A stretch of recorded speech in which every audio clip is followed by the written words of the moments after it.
নমস্কার বন্ধুরা। আজকে ৩রা জুন ২০২৫ IPL final Punjab kings versus royal challengers Bengaluru. প্রথমেই জানিয়ে রাখি বৃষ্টির একটা সম্ভাবনা আছে এবং তার জন্যে ২ ঘন্টা খেলা এক্সটেন্ড হতে পারে উইদাউট কাটিং ওভার্স। মানে ২ ঘন্টা পর্যন্ত যদি বৃষ্টিতে খেলা বিঘ্নিত হয় তাহলে কোনো ওভারই বাদ যাবে না, কিন্তু কোনো এক্সট্রা ডে, রিজার্ভ ডে নেই। সুতরাং 7:30টার জায়গায় 9:30 পর্যন্ত খেলা শুরু হতে পারে বা তারপরে যতটা সম্ভব এক্সটেন্ড করা যেতে পারে উইদাউট কাটিং ওভার। কিন্তু তারপর আস্তে আস্তে ওভার কাটা হবে এবং একসময় খেলা হবে না, সেটাও হতে পারে যদি বৃষ্টি সেইভাবে হয়।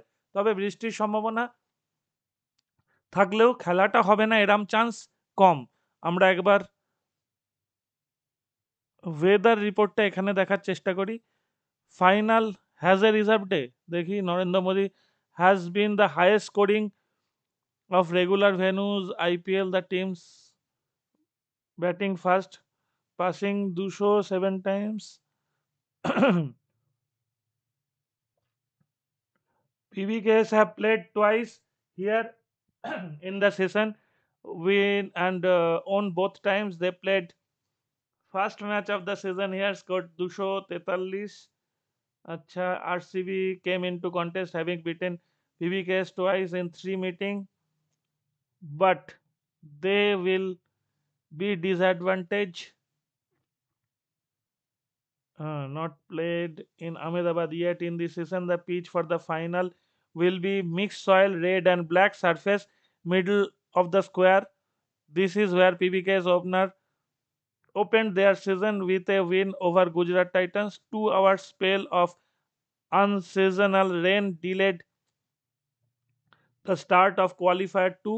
There is a chance of rain again on the day of the final, but a low one according to the forecast. A reserve day is in place should be the final not be completed on the Tuesday. আচ্ছা,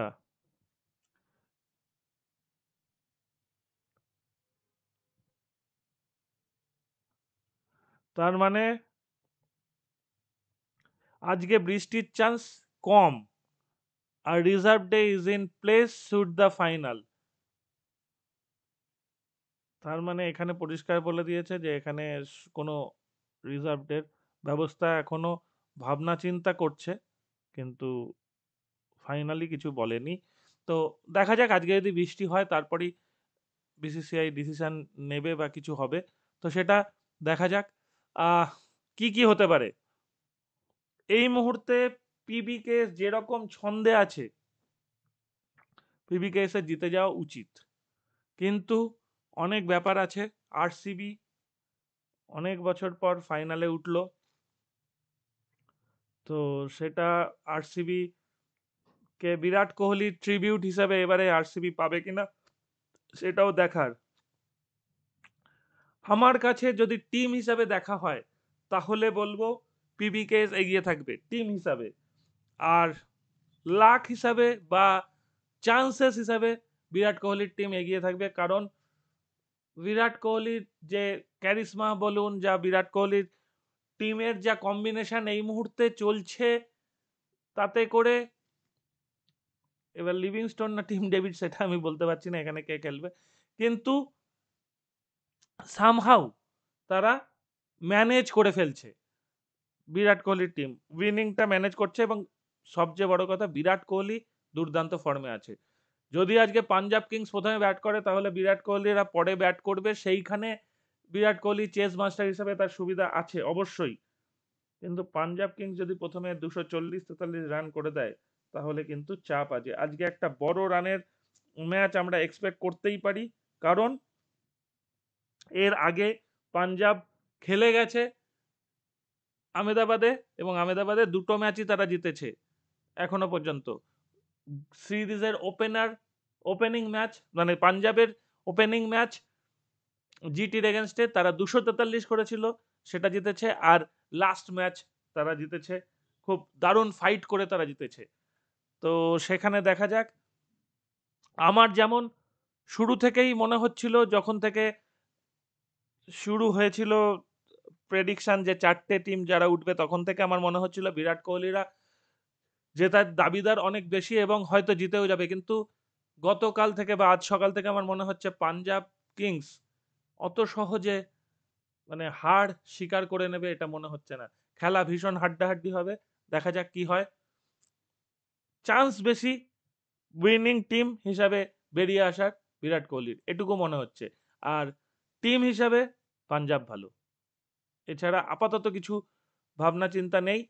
খেলা হলে দেখা যাবে। আর একটা match নিয়ে আমি যথেষ্ট excited, সেটা হচ্ছে ইংল্যান্ড ভার্সেস ওয়েস্ট ইন্ডিজ। 5:30টায় খেলা শুরু হবে। ইংল্যান্ড অলরেডি 2টো জিতে বসে আছে, সুতরাং সিরিজ জিতে গেছে। Consolation to is world cup qualification ওজ একটা চেষ্টা করবে তারা। আজকে বৃষ্টি আছে কিনা একবার দেখে নি। Another excellent batting surface should be in prospect at Kia Oval, although it might count for little if the weather forecast does not improve. Oh, মানে আজকে খেলা হবে কিনা সেটাই এখন ঘটনা। A strong chance of rain during the morning and afternoon may mean a reduced over contest is the best we can hope for. মানে 50 ওভারের খেলা কোনোভাবেই হবে না, এটা বলে দিচ্ছে।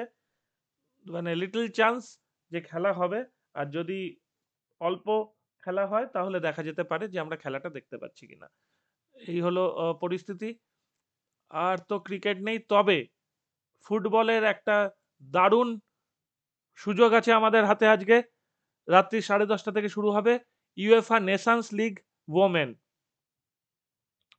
সেটা কিন্তু প্রচুর ইজি ম্যাচ আছে।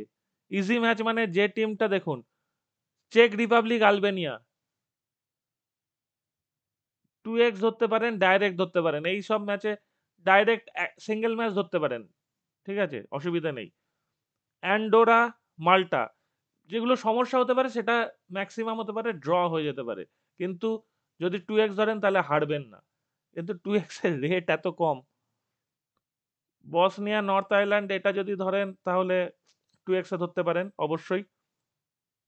বুলগেরিয়া, এস্টোনিয়া ধরে নিন। ক্রোয়েশিয়া, ইউক্রেন, ও ইউক্রেনের ওমেন বেশি ভালো। ভালো। ফেরো আইল্যান্ড, ফিনল্যান্ড, জর্জিয়া, জিব্রাল্টার। কত ম্যাচ! এইসব ম্যাচে যেটা ধরতে পারেন নাম্বার অফ গোলস, প্রচুর গোল হয় এইসব ম্যাচে। আর যদি সুযোগ পান কর্নারে ধরতে পারেন। দেখুন, কাজাকিস্তান, কোসোভো, আর্মেনিয়া, এই কাউকে আমি চিনি না, কিন্তু এদের রেট দেখে আমি শুধু ধরছি। আমি যে এদের খেলা প্রচুর দেখি সেরাম না। তবে পর্তুগাল বেলজিয়ামের খেলায় পর্তুগাল বেশি শক্তিশালী। পর্তুগালের টিমটা সম্বন্ধে কিছুটা জানি, ভালো খেলে মেয়েদের টিমটা। রিপাবলিক অফ আয়ারল্যান্ড অবশ্যই ভালো টিম। স্পেনের টিম দারুণ টিম। সুইডেন, ইটালি, এই টিমগুলো নিয়ে তো আপনারা জানেনই, সুতরাং এগুলো নিয়ে সমস্যার কিছু নেই। সুইজারল্যান্ড, নরওয়ের টিমটায় নরওয়েকে ধরতে পারেন। দেখুন কতগুলো ম্যাচ পাওয়া গেল। জার্মানি রয়েছে আর রাত্রির 12টার সময় নেদারল্যান্ড, স্কটল্যান্ড। দেখছেন 13 রেট পর্যন্ত উঠে গেল। ভালো সুযোগ আছে, এটা কাজে লাগাতে পারেন। এছাড়া আমাদের রয়েছে টেনিস। টেনিসে আমি একটা মাল্টি ভেবে রেখেছি, সেটা হচ্ছে লরেনজো মুসেটি ভার্সেস টিয়াফো। মুসেটিকে ধরেছি। আলকারাজ ভার্সেস টমি পল, আলকারাজকে ধরেছি।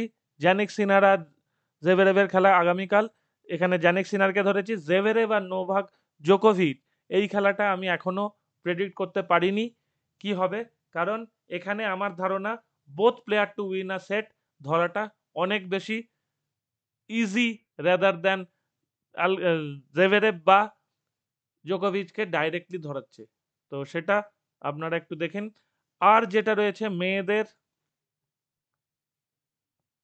এই যে মেয়েদেরও আজকে রয়েছে। সাবালেঙ্কারটা ধরতে পারবেন আরামসে, ইগারটা ধরতে পারবেন একদম ইজি। এই দুটো অনেকটা বেশি ইজি। আর আগামীকালে রয়েছে অ্যান্ড্রিভ মেডা। দেখুন, যা রেট আছে তাতে অ্যান্ড্রিভাকেই ধরা উচিত।